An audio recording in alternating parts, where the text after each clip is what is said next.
அனைவருக்கும் வணக்கம். Welcome to our channel Miracles of Nature. இன்றைக்கி நம்ம திருமகரலீஸ்வரர் கோயில் அப்படின்ற சிவன் கோயிலில் இருக்கும். இது திருமகரல் அப்படின்ற பகுதியில் இருக்குது. எங்கன்னா காஞ்சிபுரத்தில் ஒரு 13 கிலோமீட்டர் தொலைவில் இருக்குது. உத்தரமேரூர் போகிற வழியில் இருக்குது. செங்கல்பட்டு மாவட்டத்தில் இருக்குது. இது கோயிலினுடைய முன்பகுதியில் இருக்கிற மண்டபம். ஏறக்குறைய அழியிற நிலைமைக்கு வந்துடுச்சு. காரணம் என்ன அப்படின்னா, அந்த சைடில் மரம் முளைச்சதை வெட்டாமல் விட்டுட்டாங்க போல். அது ரொம்ப பெருசாக வளர்ந்துடுச்சு. அதில் இருந்த தூணையே வெளியே தள்ளிடுச்சு. ஸோ இன்றைக்கி இது மாதிரி இருக்குது. உங்கள் பகுதியில் ஏதாவது கோயில் இருக்குது அப்படின்னா தயவு செய்து பாதுகாருங்க. அது எந்த கோயிலாக இருந்தாலும் சரி, மசூதியாக இருந்தாலும் சரி, இல்லை சர்ச்சாக இருந்தாலும் சரி, இல்லை இந்துக்களுடைய கோயில்களாக இருந்தாலும் சரி, நம்மளுடைய பழமையை பாதுகாப்போம். சின்னதாக மரம் முளைக்கும், அது அப்படியே காலப்போக்கில் ரொம்ப பெருசாக மாறிடுது. அதை முழுமையாக அழிக்கவும் முடியலை. அதை அழிக்கிறது ஏதாவது ஐடியா இருந்தால் கீழே கண்டிப்பாக கமெண்ட் பண்ணுங்கள். இந்த பகுதி ரொம்ப பசுமையான பகுதி. முன்னாடி பார்த்தீங்கன்னா இதுதான் கோயில். கோயிலுக்கும் மண்டபத்துக்கும் கிட்டத்தட்ட ஒரு 200 மீட்டருக்கு மேலேயே நீளம் இருக்கும். இது கோயிலை சுற்றி உள்ள காம்பவுண்டு சுவர் போல். இன்றைக்கி அந்த காம்பவுண்டு சுவர்லாம் எதுவும் கிடையாது. அது அந்த இடத்துல மட்டும் கொஞ்சம் எச்சங்கள் மட்டும் இருக்குது. இதுதான் கோயிலோட நுழைவு வாயில். உங்களுக்கு பார்த்தீங்கன்னா சரி, 2 சைடும் மரம். சென்டரில் பார்த்தீங்கன்னா கோயில் நல்லா பெரிய கோயில். கிட்டத்தட்ட 1000 வருடங்களுக்கு மேலே மிகவும் பழமையான கோயில். கோயிலுடைய நிறைய கற்கள், பாறைகள் எல்லாமே பார்த்திங்கன்னா வெளியே நிறைய கிடக்கு. அதே சமயம் கோயிலுக்கு பக்கத்தில் போன உடனே உங்களுடைய வலதுபுறத்துலேயும் கோயிலோட இடதுபுறத்துலேயும் பார்த்திங்கன்னா ஒரு மண்டபம் இருக்குது. நல்லா ஒரு பெரிய மண்டபம். அந்த மண்டபத்தில் கூட இப்போ மரங்கள்லாம் முளைக்க ஆரம்பிச்சிடுச்சு. ரொம்ப ரொம்ப ஒரு சுத்தமே இல்லாமல் தான் வச்சுருக்காங்க. நிறையா பாட்டில்கள் இதெல்லாம் நிறையா கிடக்கு. அந்த பாட்டில்கள் வேறு யாரும் இல்லை, நம்மளை மாதிரி போகிறவங்க தான் கண்டிப்பாக போட்டு வந்துருப்பாங்க. மேலே பார்த்தீங்கன்னா நிறையா பாம்பு தவளையை துரத்துகிற மாதிரியும், உடும்பு தவளையை துரத்துகிற மாதிரி, மீன்களோட சின்னம், இது எல்லாமே இருக்கும். இந்த கோயில் ராஜேந்திர சோழன் அவர்களால் கட்டப்பட்ட கோயில் அப்படின்றாங்க. ஆனால் இந்த கோயிலுடைய நுழைவு வாயிலில் இருக்கிற கல்லில் உள்ள சிற்பங்கள் இருக்கு இல்லைங்களா, சிலைகள், அதுவும் ஏகாம்பரநாதர் கோயிலில் உள்ள சிலையோடைய அமைப்பும் ஒரே மாதிரி இருக்கும். ஆனால் சரியாக அந்த கோயில் யார் கட்டினது அப்படின்ற வரலாறு எனக்கு கிடைக்கல. ஆனால் இது எனக்கு தெரிஞ்சு நம்ம பல்லவர் காலத்தில் கட்டப்பட்ட கோயிலாக தான் இருக்கும். ஏன் அப்படின்னா, இங்கே இருக்கிற மீன் சின்னம், பாம்பு, இந்த மாதிரி இதெல்லாம் பல்லவர்கள் தான் அதிகமாக பயன்படுத்தினாங்க. அவர்கள் கட்டிய கட்டிட கலைகளில் தான் இந்த மாதிரி இதெல்லாம் இருக்குது. அதே சமயம் இந்த தூணில் பார்த்திங்கன்னா மேலே மனிதர்கள் இருக்கிற மாதிரி ஒரு தூண் இருக்கும். அதாவது மனிதன் உட்காந்துட்டு இருக்கிற மாதிரியும் அதன் மேல் அந்த கட்டிடம் அமைப்பு இருக்கிற மாதிரி இருக்கும். அதே மாதிரி அமைப்பு இங்கே நம்ம ஏகாம்பரநாதர் கோயிலில் இருக்குது. மேலே பார்த்திங்கன்னா தெரியும் அந்த தூணில்.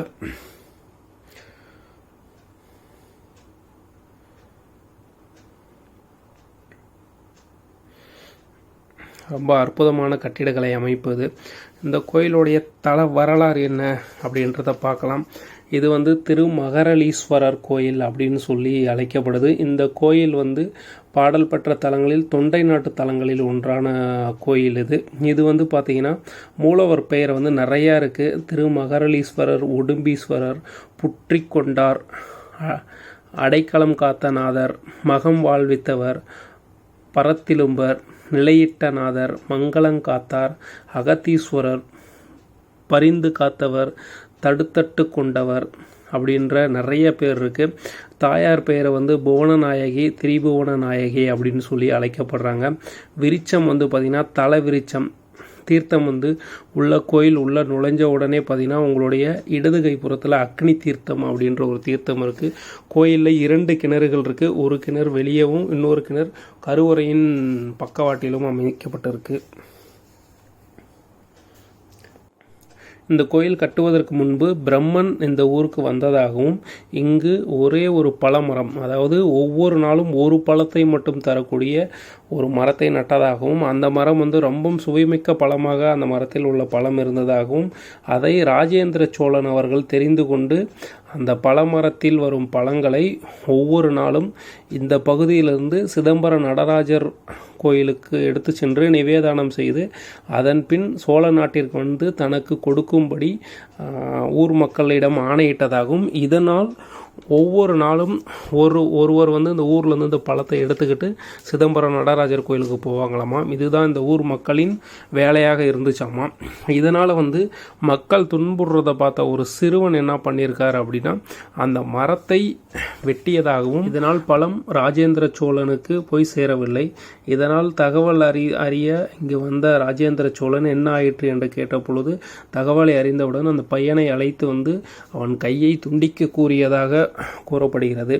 இதனால் காவலாளிகள் பையனின் கையை துண்டிக்க சென்றபோது பையன் அங்கிருந்து ஓடி ஒரு புதருக்குள் மறைந்து விட்டதாகவும் புதரில் தேடிக்கொண்டிருக்கும் போது பொன் உடும்பு ஒன்று அவர்கள் முன்னால் ஓடவும் ராஜேந்திர சோழன் அந்த பொன் உடும்பை பிடியுங்கள் என்று காவலாளிகளிடம் ஆணையிட்டதாகவும் அதன் பிறகு அவர்கள் அதை துரத்தி சென்ற பொழுது ஒரு புற்றினுள் அந்த உடும்பு நுழைந்து விட்டதாக கூறப்படுகிறது. கடப்பாறையின் முனை உடும்பின் வாளில் பட்டதால் இரத்தம் பீச்சி அடித்ததாகவும் அதை பார்த்த ராஜேந்திர சோழன் மயங்கி விழுந்ததாகவும் பிறகு இறைவன் அவர் முன் தோன்றி இந்த இடத்தில் சிவனாலயம் கட்ட வேண்டும் என்று கூறியதாக கூறப்படுகிறது. இதுதான் இந்த கோயிலுடைய தல வரலாறு. அதே சமயம் இந்த கோயிலில் உள்ளவே பார்த்தீங்க அப்படின்னா அந்த உள்ளே இருக்கிற சிவலிங்கமோ பார்த்தீங்கன்னா உடும்போட வால் போன்ற அமைப்பில் தான் இருக்கும். ரொம்ப ரம்மியமான கோயில், கண்டிப்பாக போய் பாருங்கள்.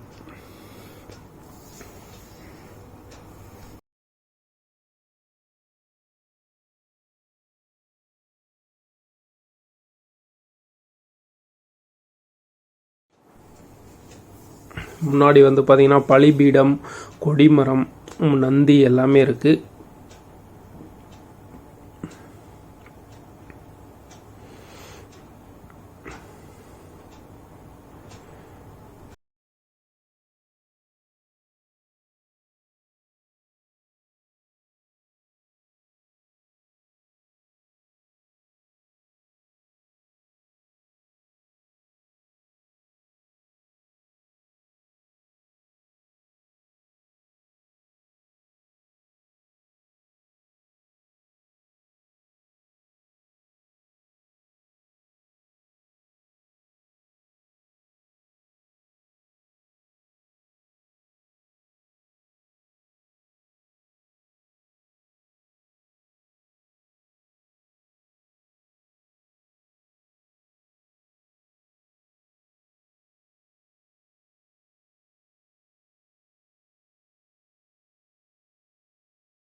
அப்படியே உள்ளே வந்தீங்கன்னா கோயிலுக்கு உள்ளே வந்து ஒரு கிணறு இருக்கும்.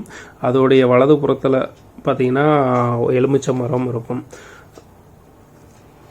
கிணத்துல இன்றைக்கும் தண்ணி பயன்படுத்திக்கிட்டு தான் இருக்காங்க.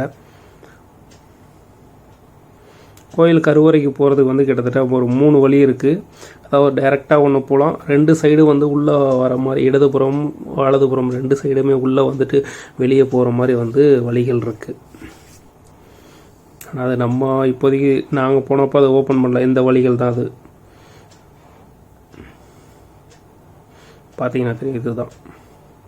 இதே மாதிரி அந்த சைடும் ஒரு வழி இருக்குது. அது வழியாகவும் இறங்கி வெளியே போகலாம், உள்ளே வர முடியும்.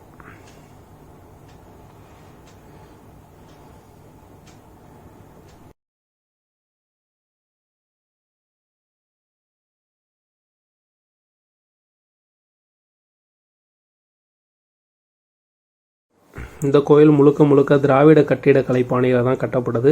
கோயிலுடைய கருவறை வந்து வட்டமாக இருக்கிற கோயில்களில் இதுவும் ஒரு கோயில். உள்ளே வந்து கோயிலை சுற்றி ஒரு பெரிய மண்டபம், அதுக்கு இடையில வந்து கருவறைக்குள்ளே வந்து பார்த்திங்கன்னா ஒரு பெரிய ஹால், கருவறைக்குள்ளே ஒரு பெரிய நல்லா நீட்டமான ஒரு மண்டபம் இருக்கும். உள்ளே பார்த்திங்கன்னா தூண்கள் எல்லாம் வந்து வேறு மாதிரி செதுக்கி வச்சுருந்துருப்பாங்க. ஒவ்வொரு தூணும் ஒரே கல்லால் செதுக்கப்பட்ட தூண்கள் தான் இந்த கோயில். இது கோயில் பார்த்தீங்கன்னா காலையில் 6 to 12 வரைக்கும், ஈவினிங் வந்து 4 to 8 மணி வரைக்கும் வந்து ஓப்பனில் தான் இருக்கும். போய் பாருங்கள்.